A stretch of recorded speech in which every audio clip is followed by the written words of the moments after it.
I'd like to call the meeting to order for Monday, August 1st, 2016. Please rise for the pledge. Pledge allegiance to the flag of the United States of America, to the republic for which it stands, one nation, under God, indivisible, with liberty and justice for all. Terry Glover will lead us in prayer. Our most gracious Heavenly Father, we want to thank you for the many blessings you've given us, things that we take for granted. Dyersburg is one of the most loving and caring communities, and they help each other and work with each other. We thank you for those blessings and the fact that we can walk down the street freely and have all the freedoms that we need. Thanks to our first responders, our military who's abroad. Please be with us and help us with keeping this freedom. Solomon chose wisdom. Help us with our wisdom as we make decisions for this community. Be with those that are facing challenges, those that are sick and several in the hospital. Be with those that have mental problems and emotional problems. Be with us and guide us. Help us as we go forward. In Jesus' name we pray. Amen. Amen. Thank you. Next item on the agenda, roll call. All present here tonight. Mr. Recorder. Next item, approval of minutes. I entertain a motion to approve the minutes from July 18th, 2016. So moved. Motion from Carolyn Norman, second. Second from Robert Taylor Jr. Any discussion? All in favor say aye. Aye. Those opposed, motion carries. Next business, unfinished business. I'm going to call on Chief Isbell to come up, update us a little bit on SACOP and some other initiatives he's involved in. Thank you, Mayor. Recently, I was elected to the office of SACOP, which is the State Association of Chiefs of Police. I was elected through the Tennessee Association of Chiefs of Police and was actually sworn into the office Friday night by TBI Director Mark Gwynn in Chattanooga. The term is a 3 consecutive year term. The SACOP representative is a member of the executive board with the Tennessee Association of Chiefs of Police. I will serve on the legislative committee and serve as the Tennessee representative to the State Association of Chiefs of Police and division of the International Chiefs of Police. I will serve as a liaison between the Tennessee Chiefs and International Chiefs and represent the Tennessee Chiefs members' views and concerns. I will be required to provide detailed reports regarding the International Chiefs of Police on national issues related to Tennessee at each scheduled board of directors meeting. SACOP basically serves as an organizing body of the individual state associations of chiefs of police. And SACOP also functions as a coordinating body between the state associations and international chiefs of police membership as a whole, facilitating the exchange and dissemination of information related to a host of important topics in law enforcement. The membership is divided into 4 regions. It's the North Atlantic, North Central, Mountain Pacific, and Southern. Basically what SACOP will do is create policy guidance on timely and relevant topics in law enforcement. We facilitate and encourage dialogue between local law enforcement, our state and federal partners, provide tools and resources for members to manage their individual associations more effectively, provide training programs and presentations on a wide array of subjects to our membership, create training topics and projects, workshop topics generated from our membership, and oversee the Safe Shield Committee, which works to promote officer safety. In short, it's a voice for law enforcement at the international level. I was, needless to say, very humbled to have been elected by my peers across the state to represent Tennessee at the international level. And I'm excited to step into this role. I'm excited for the Dyersburg Police Department that will be represented at this level, and also our community. And I appreciate the mayor. We've talked about this, and while there will be a lot of work to this, there's a lot to gain locally that we can gain from this. So I'm really excited about that. Congratulations. Thank you. Thank you, Chief. Any questions or anything? Let me mention one other thing while you're here. The chief's not going to tell you this, but I'll tell you this. Also, at that annual conference, they select a Chief of the Year award from each grand division of the state of Tennessee, East, Middle, and West. And the criteria for being selected for that Chief of Police of the Year is the chief's ability to be progressive, innovative, professional in the management of his or her department, the chief's involvement with the community he or she serves, and the chief's involvement with local, county, state, and national organizations to promote and enhance the professional image of all police personnel. And I'm proud to announce that Chief Steve Isbell was selected Chief of the Year for West Tennessee. So I think it's a testament to him and a testament to the command staff, the men and women of the chief of the police department. And thank you and congratulations for what you do. Thank you so much. I Thank you. appreciate that, and I just say that it definitely is a team effort. The men and women who are out here working, and the work that you all do and support our department is definitely a team effort in our community. We have a great community that supports us. That's been so obvious these last few weeks. There's been some trying times in law enforcement, and this community stepped up. It's been real refreshing and real positive to see the reaction that they have shown and love they've shown for us. So we appreciate that. We're proud of you and your leadership. Thank you. Thank you. Thank you, Chief. Next item on the agenda, new business bids. Greg Williams.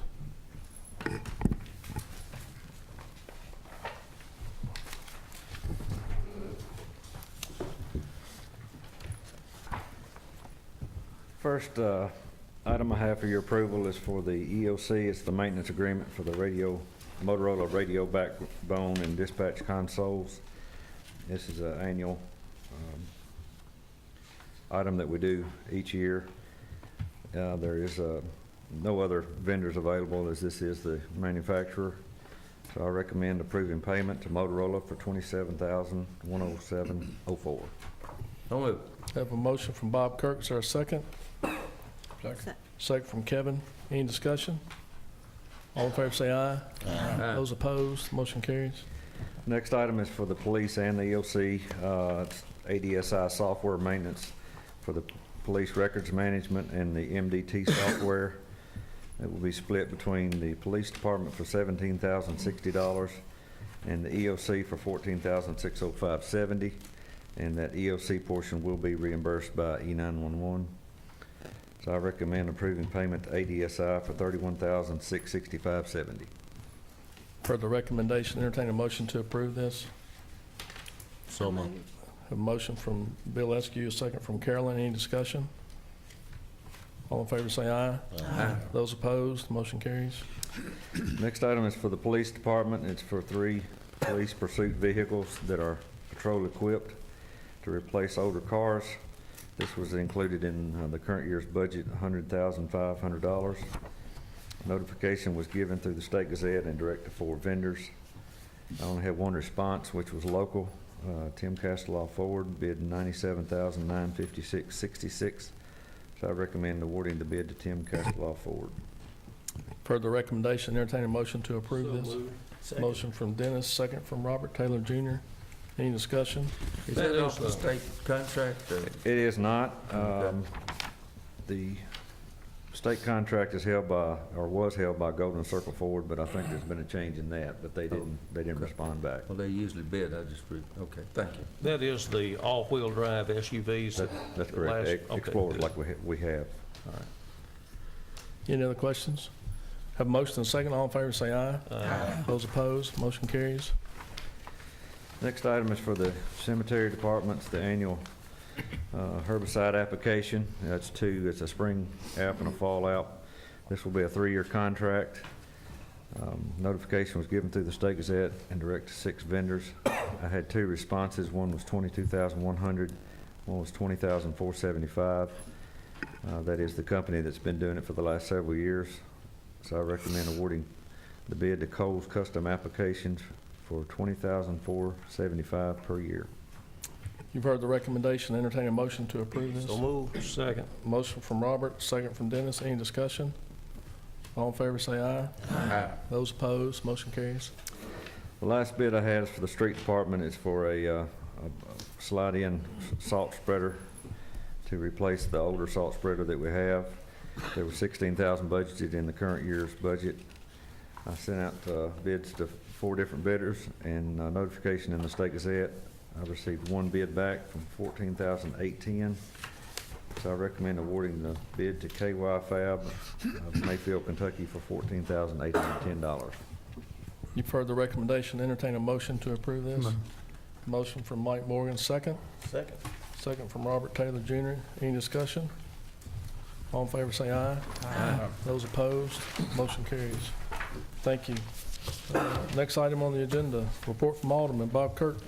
Yes, Mayor, thank you. I just want to compliment the street paving program. It's looking good all over town. It just makes a difference in our the streets that have been sort of rough over for a long period of time. But I have one question about, in years past, we've I think had a program to raise the manhole covers so that we're not using them for speed bumps. Is that, I noticed a couple on the streets today.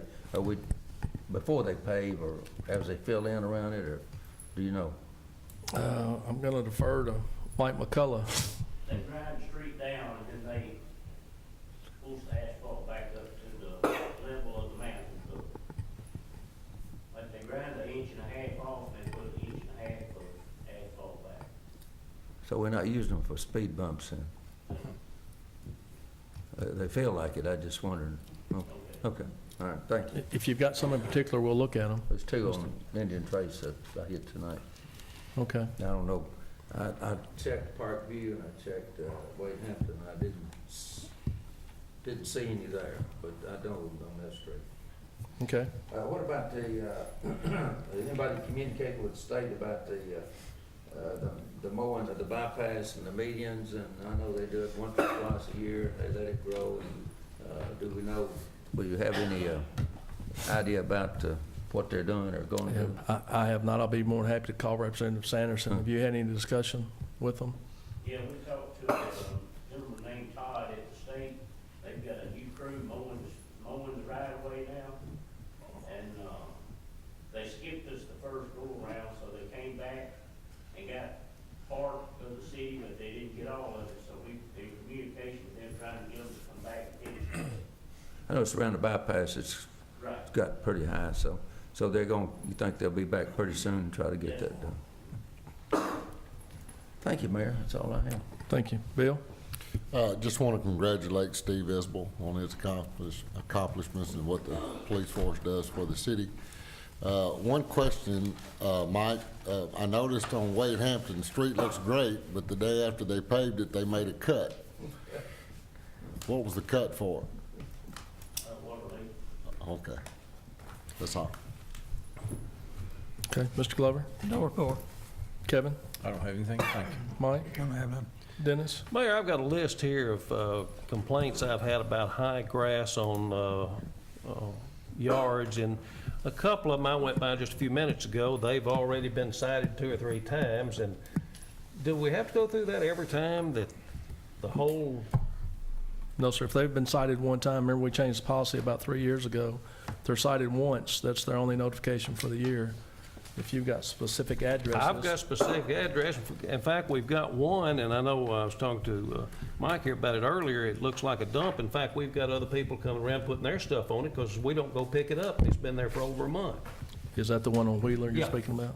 They were supposed to be in court Friday, and court got postponed, and it's been reset. Is that right, Kevin? Is it a health hazard after so long? I think it's a health hazard when they put it out there. Well, I to be do honest too, with and I you. think we need to pick it up and then just send them a bill. Be more than happy to do that. We gotta Because, I change. mean, it's pitiful. And I mean, you know, here we are trying to get the streets looking good. And, you know, it's a lot of terrible looking situation. And I tell people to call 311. I don't know if that does any good or not. Because then the grass still about a waist high before it's ever cut. Yeah, the 1019 Wheeler, they cleaned the house out.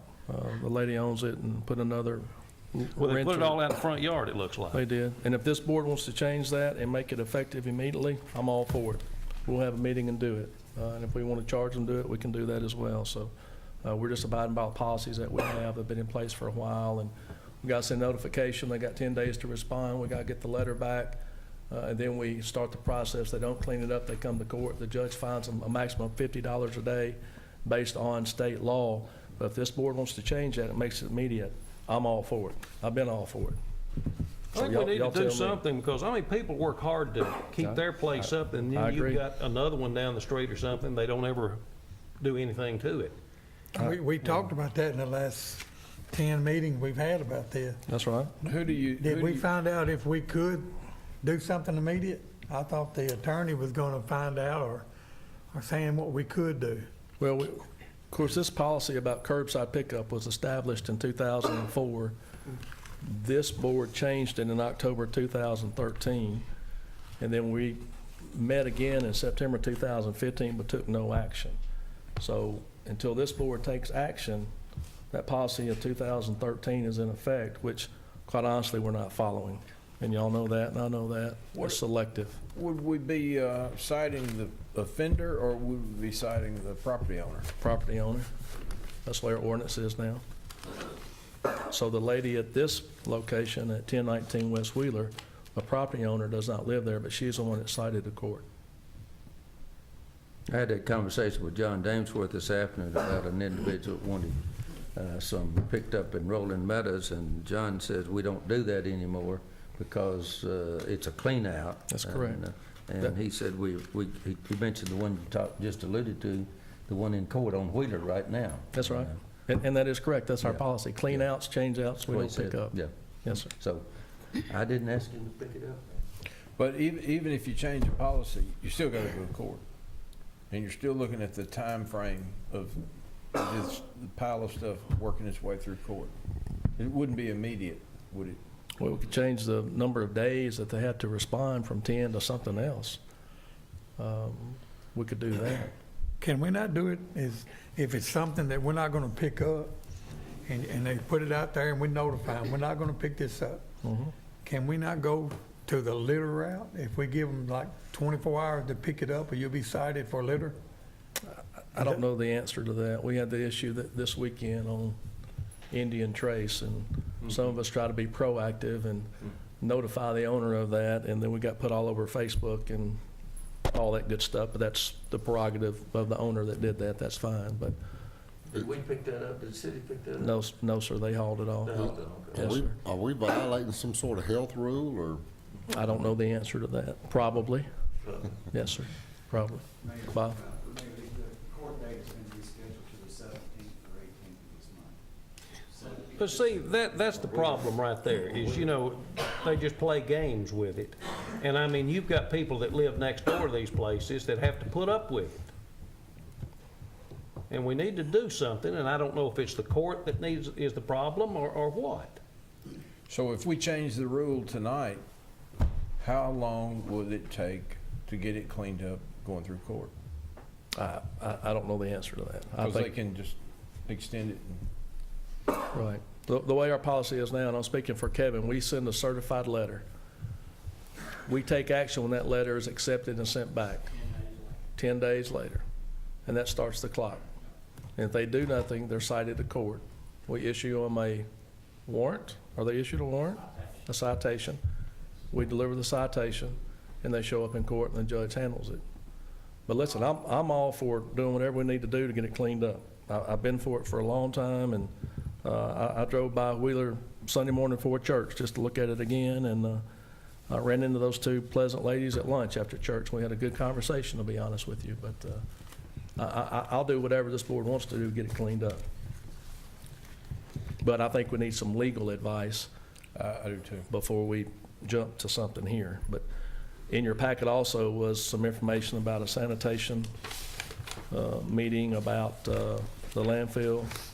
We're going to have a meeting this week about that. That would be the appropriate time to discuss this, because it would be in that committee as well, street and sanitation. Well, can we get an opinion from city attorney or something? Something we can do before that meeting, because all we'll do is sit there and talk like we are now. But I That's mean, right. if we can get some opinions and see what we can do. What could we do immediate? That's the thing. Immediately is to write them a citation for litter, I would think, if that's legal. I don't know. I think, again, that's a question for the attorneys. Mayor, do you intend to have a meeting this week about the RFP that's Yes, sir. gone out for the I- refuge collection? Yes, sir. I want to congratulate Greg on putting that package together. It's very comprehensive, and as soon as we can sit down and kind of get our hands around it, maybe we can make some decisions, and it could perhaps be done at the same time. We can get a legal opinion about this issue right now. That's why I sent you the RFP for y'all to review prior to the meeting, see if there's anything you wanted to add or take out or had any questions about it. So we'll probably try to do that maybe Thursday. I'll let you know, either Wednesday or Thursday. On that curbside, didn't we go through this at the bottom down here? That once the sanitation superintendent determines that it's unsafe or detrimental to the community or whatever, that we can fine them? We could pick it up immediately and then fine them? We did, but we're also told that that the folks that lived there had no due process. So I don't know about the legality of that. Well, they were going to go to the attorney and make sure that, I think Thomas was, or Kevin was going to make sure that we could do this. So Yeah, I don't know where it went from there. I will ask again. I'll do that. Is this something we could put an ad in the paper and kind of warn everybody in the city? I think they've got the warning tonight. I mean, I don't know what you could write to make somebody not be a slob, you know? Yeah, well, I'm like John, I can't stand it. I Got think the it's pretty $250. pathetic. We can't do something about it immediately. That's all I have since we didn't. Thank you, Mr. Moody. Yes, sir. I appreciate it. And we also did talk about charging, and the budget meetings, charging homeowners to pick items up. And that, yes, and that might be an avenue as well that Well, and you know, eliminates. another thing, you're talking about charging, it's probably a lot of people that love to pay it, because if they don't have a truck or a trailer or something to get, you Well, know, that's the problem. They don't have a way to do it. yeah, so I And it mean, is a service, and it can be expensive if you rent one of those sure, people that come by and drop those dumpsters off.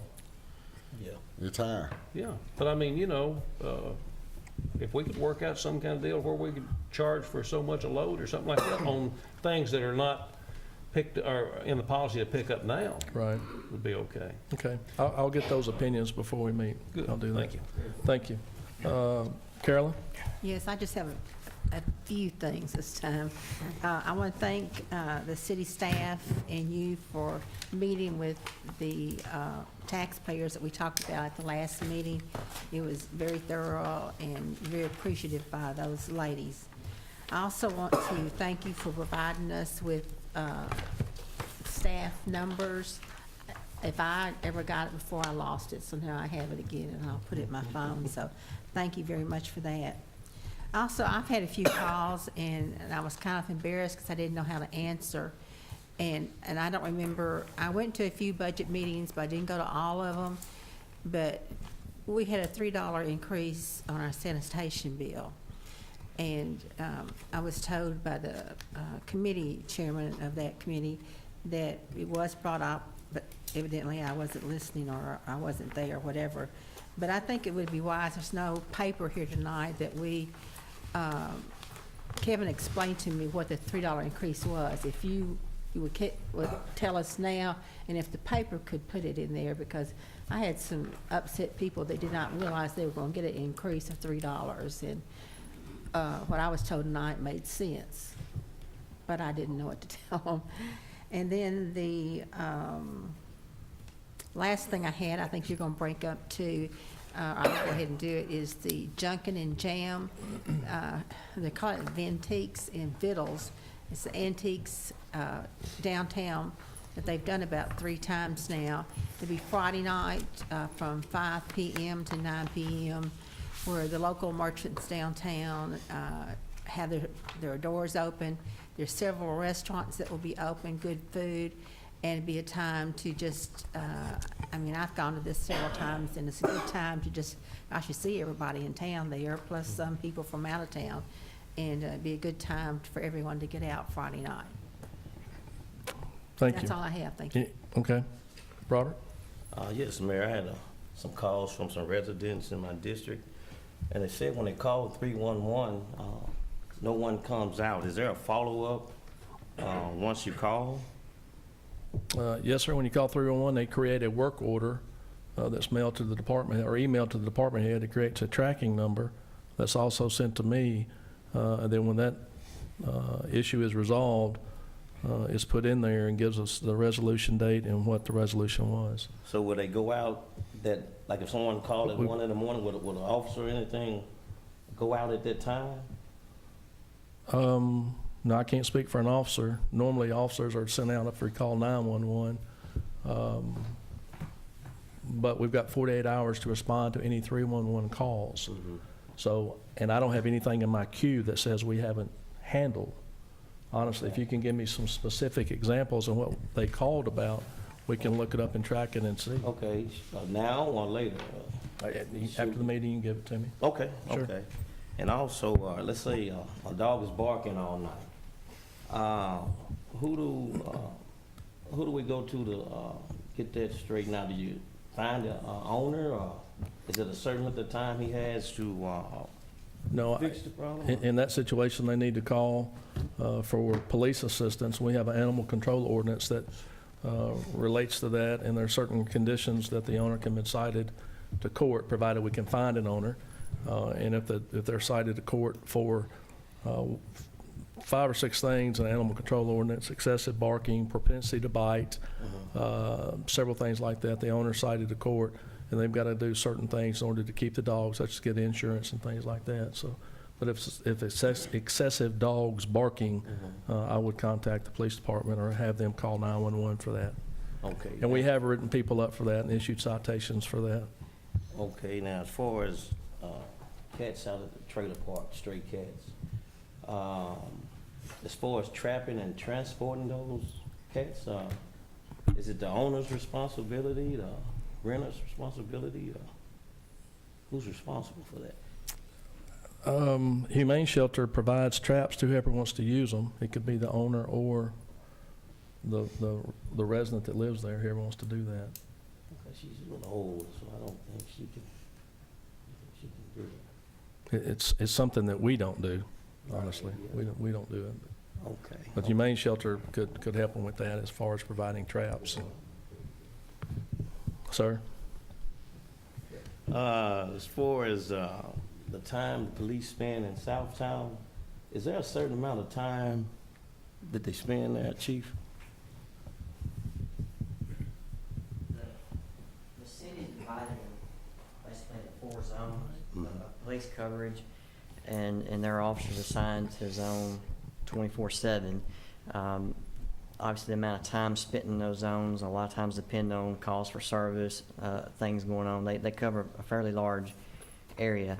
But yes, sir, that Southtown is patrolled, but if there's someone who has any type of complaints or issues about that, I'd be more than glad to talk with them and discuss it. Okay. I also mentioned that in Southtown, they have one of the most active police precincts right off of Christie Street onto McKee, I believe.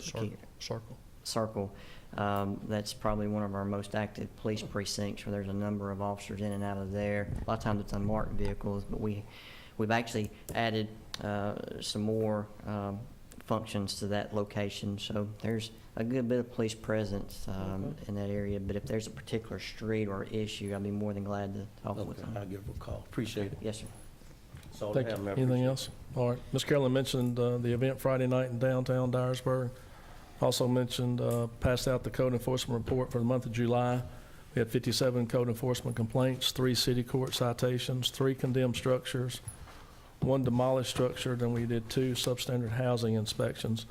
Also, I have a plea from Matthew 2540 about their pantry. They're low on food that they provide to folks in our community that may need that. So if you feel in your heart to assist Matthew 2540, they need items for the food pantry. Over the summer, the pantry's been depleted. The immediate needs are any canned meats, spaghetti, macaroni and cheese, crackers, basically any kind of canned foods they can use. So if you would do that. As far as sanitation rates, Ms. Norman, some of those rates hadn't been increased in 11 years. So the committee voted to do that. That was in the budget book, and part of that was the increase on the residential increase of $3. Along with that, we're constructing a new sale, as you know, to keep that garbage, and that bid came in at about $2 million, so part of that increase is going to go to pay that off as well. So that's the reason for the increase. Okay. Anything else? We're adjourned. Thank you.